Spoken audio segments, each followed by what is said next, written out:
Assalamualaikum warahmatullahi wabarakatuh. Okey. Cuma pada hari ini kita akan buatkan perbincangan untuk situasi. Berdasarkan situasi ini, isu pertama yang kita kena pasti adalah kulit tahun 2 masih tidak memasuki bacaan asas walaupun telah mengikuti program pemulihan. Ini menunjukkan bahawa intervensi yang dilaksanakan masih belum berkesan sepenuhnya dalam membantu kulit menguasai kemahiran membaca awal. Jadi dari aspek faktor penyumbang gula, kami melihat beberapa punca. Di peringkat sekolah, mungkin kaedah pengajaran yang digunakan kurang sesuai dengan tahap murid atau terlalu berpusatkan guru. Murid tidak diberi peluang yang cukup untuk belajar secara aktif.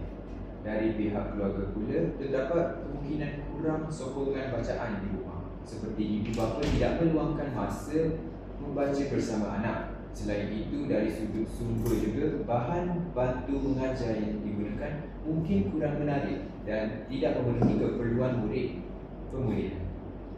Seterusnya, kami bincangkan cabaran yang dihadapi. Antara cabaran utama ialah murid cepat hilang fokus kerana murid masih lemah dalam asas bacaan. Hal ini menyebabkan mereka mudah ketinggalan dan kurang berminat untuk belajar.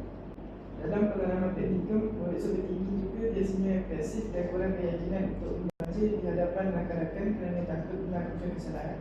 Selain itu, cabaran lain ialah kekurangan latihan membaca di rumah. Murid hanya bergantung kepada pembelajaran di sekolah sahaja, jadi perkembangan mereka agak perlahan.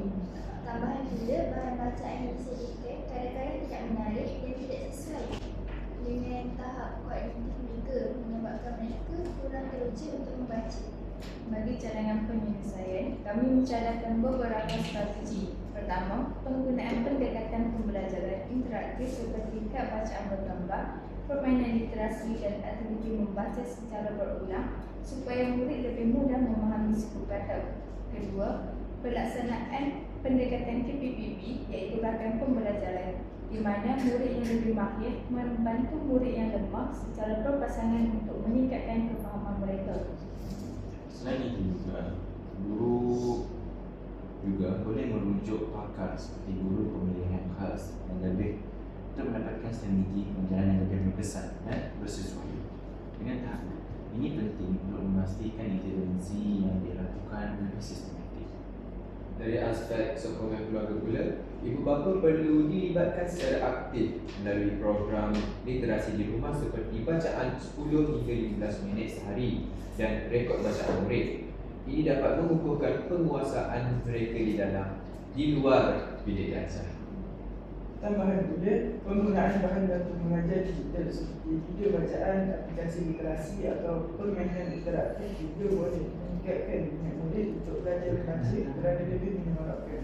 Secara keseluruhannya, gabungan sokongan sekolah, keluarga dan pelibatan PDP yang lebih kreatif sangat penting untuk membantu murid menguasai kemahiran membaca asas dengan lebih baik.